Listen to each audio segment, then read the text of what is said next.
Kapatid ni Liz Uy, may revelasyon tungkol sa presidential stylist. Hindi siya TV personality, pero madalas nating marinig ang pangalang Liz Uy dahil palagi siyang binabanggit ng mga sikat na artistang binibihisan niya.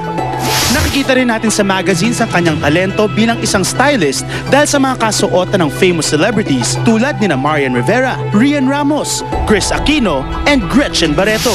Sa unang pagkakataon, ang stylist na mailap sa camera, ipinakilala ng kanyang kapatid na designer na si Lorene Uy. We were raised very conservative at first. And then we studied in a Chinese school. And then she went to college in CSB.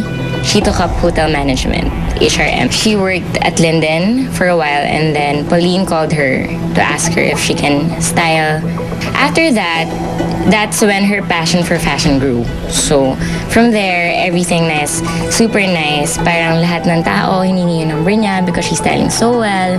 And then I think in a span of a year or 2 years, she became the fashion editor na right away. Para naman sa kanyang best friend na si Isabel Daza, maraming positibong katangian si Liz, kaya sunod-sunod ang mga artistang nagtiwala sa kanya. As someone to work with, she's very professional. Nakasama ko na siya sa maraming shoots. Masaya siya, and people love being around her kasi napapatawa niya ng lahat. She's a super loving sister to the point na sa sobrang mahal niya ako, sobrang na niyang overprotective. She's very caring, generous siya. Whenever I need to borrow clothes or I need an outfit idea, she's there. Ang kanyang professionalism at charm ang tila gumawa ng daan para mapalawak niya ang kanyang celebrity clientele.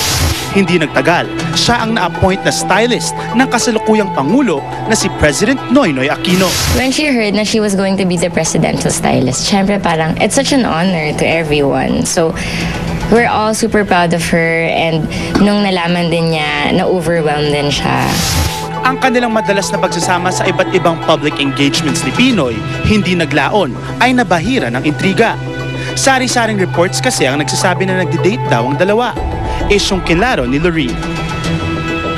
It's not naman as if, you know, they're dating, but it's, I guess, nalilink siya because she's always with everyone else, like Chris and the makeup artist, the designer, her, and the president together with everyone. And yun. Bago pa man magkaroon ng kumpirmasyon, ang namamagitan kina Liz at Pinoy, umugong naman ang mga bali-balitang tinurn down ni Liz ang kanyang manliligaw na politiko. I don't know. I really don't know. I haven't talked to her since then, but I'll talk to her soon. Well, I guess as much as she wants, she wasn't really minding the whole issue. Ayaw na lang niyang isipin. She's single, very much single now, right now. She's of course open to dating. Actually, of course, we're affected, but we can see that Liz is, quiet about it, and it doesn't affect her work. So, kung ganun yung case, or kung ganun yung scenario, hindi na rin kami nagpapa-affect. There you go. Liz is a very good friend of mine. I love her. Gusto ko si Liz Uy. Punong-puno ng breeding. Tahimik lang, napaka-simple. Full of passion. Sabi ko nga sa iyo mo, nagulat ako na alta sa syudad, anak mayaman pala yung Liz Uy na yan. Kasi pag nakikita ko siya, ang simple-simple lang. She's very down to earth. Gusto ko siya, kaya di ako magtataka na nagustuhan siya ng Pangulo natin. Kaya lang nga ang latest update na busted yata. Out of all the chismis, out of everything that's been written, this I can say, Liz is very much single and available.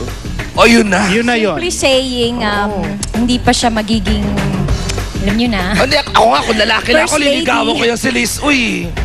In fairness, ang gwapo Ay, ang gwapo. Pero mukha siyang pang first lady. Nakita mo yung First lady talaga? gown niya. Hindi nga. Bagay lang. Okay lang yun. Hindi niya ata type si Pinoy. May bago na naman ang dinidate si Pinoy. Kaya Pero okay lang yun. sino sabihin mo? Okay, well, we also want to thank Preview Magazine, and if you guys please get a copy of the December issue with Survivor star Miss Solenn Husaf. Ganda. December, and of course, this was styled by Liz Uy and Daryl Chang. And of course, syempre, gusto ko rin pasalamatan si Doctors at saka Doctors Manny and Pai Kalayan. Thank you, Surgery Center. Ayan, salamat sa Preview Magazine at sa pep.ph para sa ilang materials na ginamit doon sa report na yan about Liz. And I want to thank Dr. Vicky Bello, Ton Lau, and John Quintas. Thank you so much. Okay, ikaw, meron ka bang gustong pasalamatan, Ito na Peachy? nga, pabuka na yung bibig ko. And Wala Dr. na po. Vivian Sarabia. Pero magbabalik po ang Showbiz Central. Diyan lang kayo, ha? Eto ka na tungkol dyan. O sino nga yung ano ngayon About events and happenings, mga Showbiz Central sightings. So get ready and be seen. Grand launching of Cafe Di Amo in Greenbelt 5 Makati, well attended by Kapuso stars, including Chairman and CEO of GMA Network, Attorney Felipe L. Gozon, with Sarangani representative and world boxing icon Manny Pacquiao for the ribbon cutting ceremony. Fun run for the second McHappy Day celebration. Nokia N8 Project Generate presents the Pierre Rojas short film screenings. Grand parade of lights at SM Mall of Asia. Si Survivor castaway beauty Solin Yusuf nag-contract signing with Regal Films. Mga Magalona siblings Maxine, Sab, Elmo, and Erin nag-contract signing naman with GMA. Congrats mga kapuso!